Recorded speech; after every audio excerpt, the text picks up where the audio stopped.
Hello, Carlo. Kiyan Sobhani from Managing Madrid. I had a question about the diamond again. When Nico Paz came in for Bellingham in the second half, he had a bit of a different role. So I guess my question is, do you think the diamond is contingent on Bellingham playing on the field, or are there other players in the squad that can play that role as well? No, Nico Paz replaced Bellingham as a number 10, and after that, at the end, we defensively will play 4-4-2, and he went to play as a left winger. Nico Paz can play there. Modric can play in that position. Rodrigo can play in that position. So these are the options as number 10. Arda Güler can play in that position. So we have a lot of options. Bellingham, as I said, for this quality to go into the box without the ball, I think is the best option. Hello and welcome to the Managing Madrid Podcast. This is Kiyan Sobhani live from UCLA. Today's podcast is more informal than what you used to. It's a different kind of podcast. There's no microphones, there's no laptops. It's just me and my iPhone. And the audio quality may not be as sharp as it normally is because of that. I apologize for that. And it's also one of those podcasts where you might get more benefit if you're watching on YouTube because there's video content of the training session and other things. But if you're stuck at home cooking, cleaning the house, or you're on your commute and you only have access to audio for whatever reason, you're still going to enjoy it, I think. So I've inserted 2 interviews in this podcast. They're quite brief, but there's a couple there. One is with Mario Cortegana of The Athletic, and the second part is Arancha Rodriguez. So we talk about lineups and preseason thoughts and Mbappe and all that stuff that you guys are interested in, I hope. And I will conclude the podcast at the end by just giving more off-the-cuff thoughts about preseason and lineups and more. So thanks for tuning in. And the reason why it's kind of informal, but it might work out for the best, is because I actually hadn't planned on doing a podcast until we get to Houston this week with our fans. But then I realized, that's actually a crazy decision. Why did I decide that? Because we had a game last night at the Rose Bowl, and there's training sessions and press conferences, and there's enough things to talk about. So I apologize we didn't put a post-game show out last night, but hopefully this somewhat makes up for it. I got home pretty late from the Rose Bowl last night as well. And I've also included Carlo Ancelotti press conference, my question to him anyway last night, where I asked him about Bellingham. And then in the concluding part of this podcast, I'll also give my thoughts on his answer and just the diamond in general. I think that's it. After this, we head to Houston, but enjoy the clips in today's podcast. And thanks for listening, and let's get to it.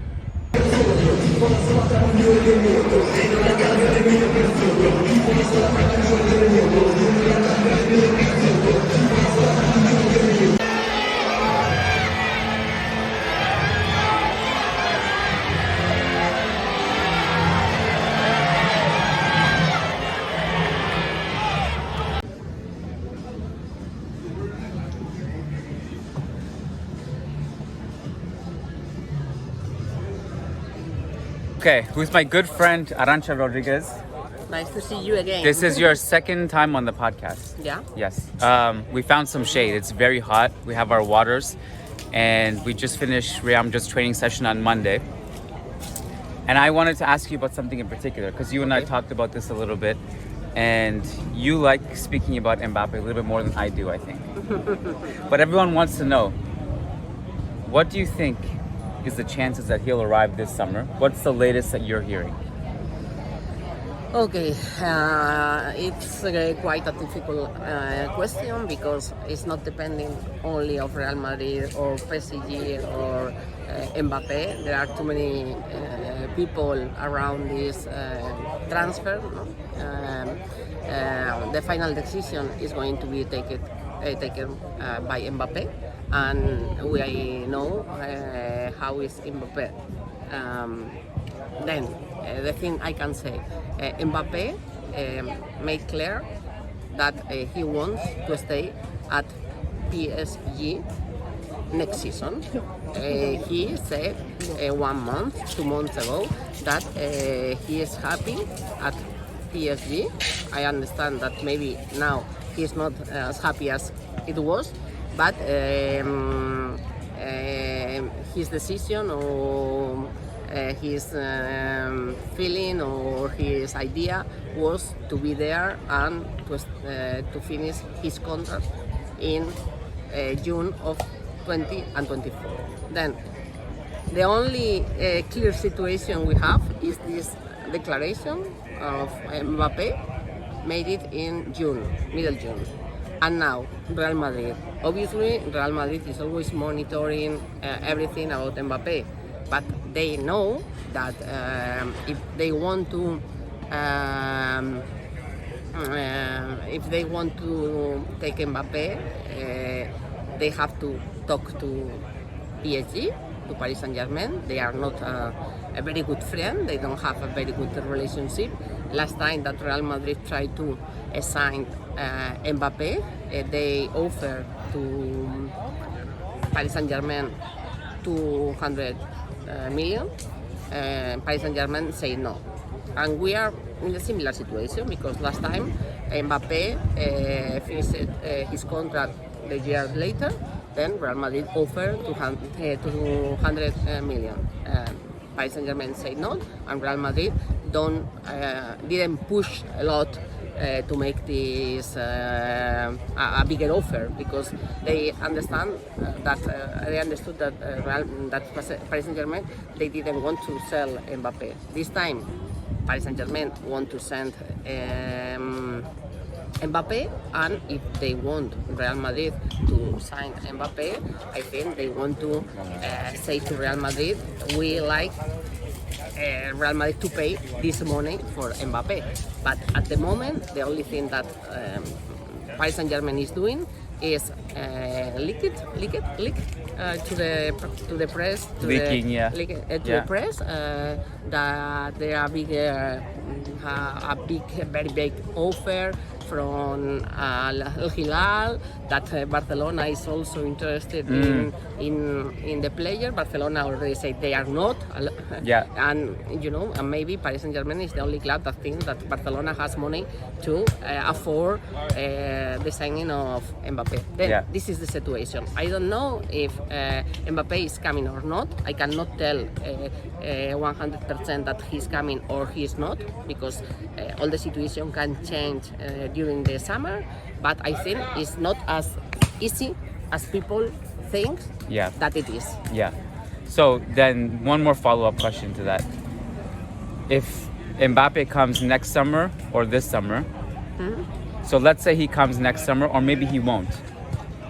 Is there a plan B, or Real Madrid, it's either Mbappe or nothing? No, I understand when Ancelotti talk to the press and the things they are testing in the training.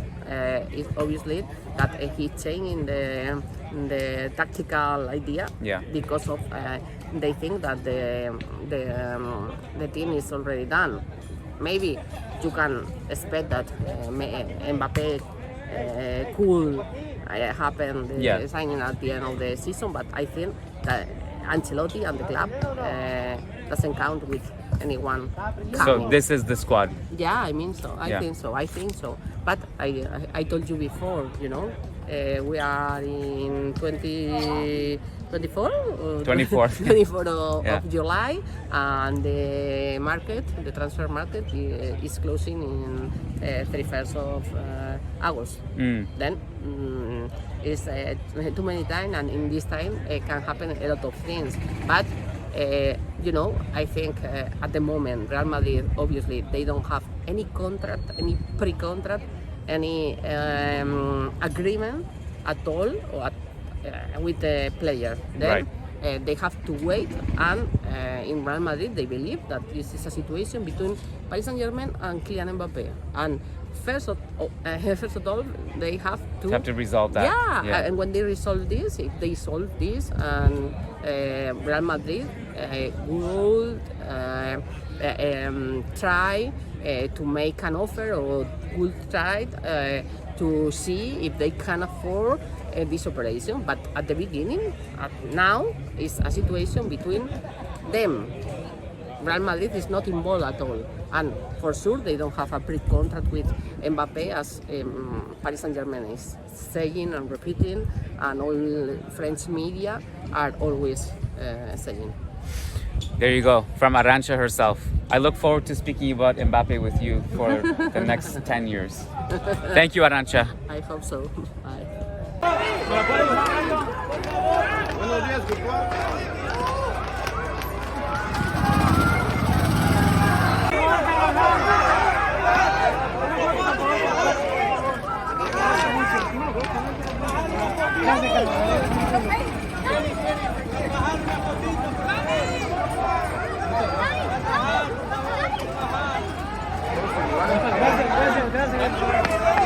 All right, so we are at UCLA at Real Madrid's training session. It is it? What day is it? I don't know. I'm lost. I don't know. Every day is the same it's to me. It's Monday, like Groundhog it's Day. It's Monday. It's the day after Real Madrid beat AC Milan at the Rose Bowl. I'm with Mario Cortegana of The Athletic. Mario, how are you? I'm fine. A little bit tired because I don't know what day is today. You don't know what day it is, and also what time is it in Spain right now? 9 more hours. Like Yeah. I don't know. So you're completely. You have every right to be. Yeah. Confused. I don't know where I am. So to further confuse you, I wanted to ask you about Real Madrid's first preseason game. What were your thoughts? Like, what were your initial takeaways? I know that it's hard to take away anything from preseason because it's preseason. Yeah, it's early. We don't know the That's full it. squad yet and who's playing. But what stood out to you? What was impressive? for Yeah, you? not bad for being the first test. I think the new system will be needed some time to improve. Ancelotti knows that too. So I think the most positive factor were Brian in the first time, the first half, yeah. Jude Bellingham and Brahim Diaz, and I was a little bit worried because of the attack in the first half, but then in the second half, I think with a team more starters, the team really improved and showed something more than what we can expect from them. The worst thing is that again 2 goals by Fede Valverde, but Joselu didn't perform well. Real Madrid don't have another striker, so I think despite of Vinicius' impact, I'm kind of worried because of the attack. Tomorrow, Tuesday, it's reported that we might see Real Madrid's starting 11 play together in training. Yeah. What is your prediction for what that looks like? I think Ancelotti will keep betting on the diamond system, but I'm not sure if all the starters will be ready for tomorrow, because it's also about balancing the environment in the dressing room. For example, Looney have been training since the beginning. He even reported to duty before he was supposed to. So the same with other players like, for example, Brian and so on. So I think it will take a little bit of more time to see the theoretical starting 11. Yeah. One last one. A lot of fans wanted to see Arda Güler. Yesterday, obviously, he couldn't play.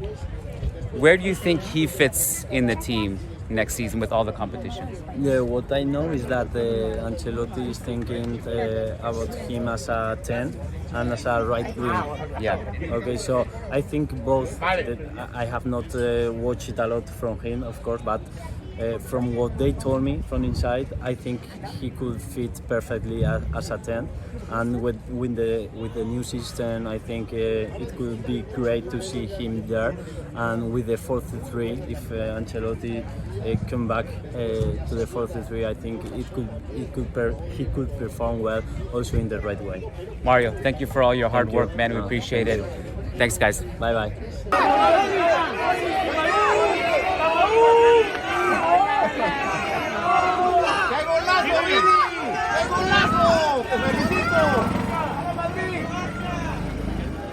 All right, to conclude a very raw, off-the-cuff podcast, that's very informal. I found a little quiet spot in the shade. Nice brick wall here to conclude it. I'm really interested to see what Ancelotti does formation-wise.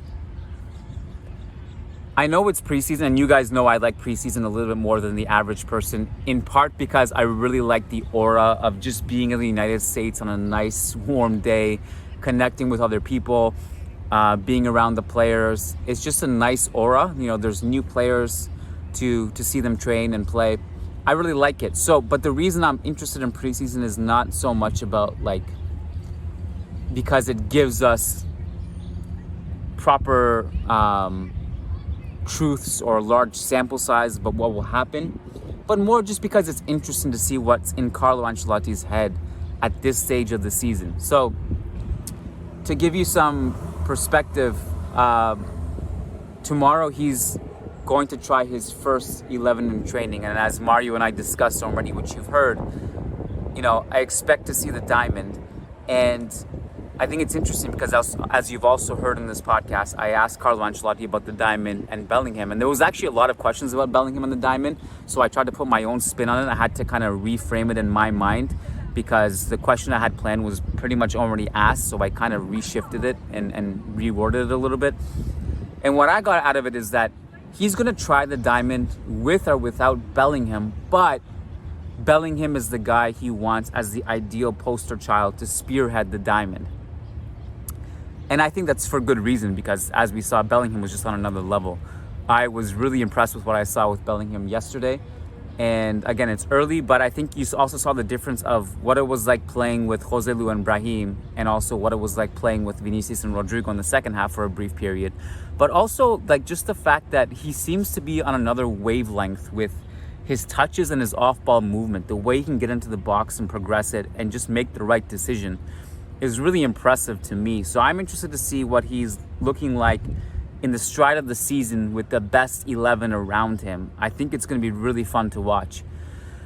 So I think Ancelotti will try that. And then, as he said in the press conference last night, if Bellingham can't play for whatever reason, he can shift in Arda Güler, he can shift in Rodrigo. He said Modric last night, but I don't see that happening because Modric at this stage of his career is just a player who plays a little bit deeper. So I'm just really interested to see how that works out. And I don't have too many preseason thoughts from the game last night. There was a lot going on. I was watching and I was dealing with a couple of other things outside of the match as well. But I did obviously watch it pretty good, and I took an unnecessary amount of preseason notes, which I really feel silly sharing because it's a preseason game, and I usually those notes that I take in preseason don't even see the light of day. But I was impressed with Bellingham. And I thought Cruz had a great game. And I also thought that Fran Garcia looked really good when he came on. The fact that he can just attack and get in the right zones offensively with and without the ball. He's always trying to do pass and move sequences on the wings so he can get into the final third. Really encouraging to have a left back that can actually do that, especially given that our right back contributions are pretty much zero offensively as well. And by the way, I think Carvajal was okay last night, had some good defensive interventions, but as we saw, you put him up against an athletic winger like Rafael Leao, he's just going to get cooked and toasted, right? So that's another primary source of concern, is that position. And also I'll just tell you what I've gathered just being around the team and being around people here. Being around people at Real Madrid. I'm not sure if Mbappe will arrive. And if he doesn't, I think it's going to be hard to find goals this season because there's not going to be a plan B. So I'm worried about that. So you really need Vinicius, Rodrigo, Bellingham to go into a completely different gear offensively to find enough goals. And you're going to have to be really good defensively because your margin of error might be less without a player like Benzema. Having said that, this was already over-analysis, so I apologize about that. It's preseason. I'm headed to Houston tomorrow. Actually, there's one more training session tomorrow morning at UCLA. Then I'm headed to Houston. I didn't get a chance to say this publicly outside of the podcast in LA, but thank you so much to all you guys who came out in Los Angeles. It was an absolute pleasure to meet you guys and had a lot of fun. Thanks to Ryan O'Hanlon who came out, Master T, and the Pena the Peña Madridista Sur de California, who helped us so much with that. Thank you guys. I will see you guys sometime this week. More content is coming, and I hope you enjoy this like informal YouTube video iPhone session. Peace out. Hala Madrid.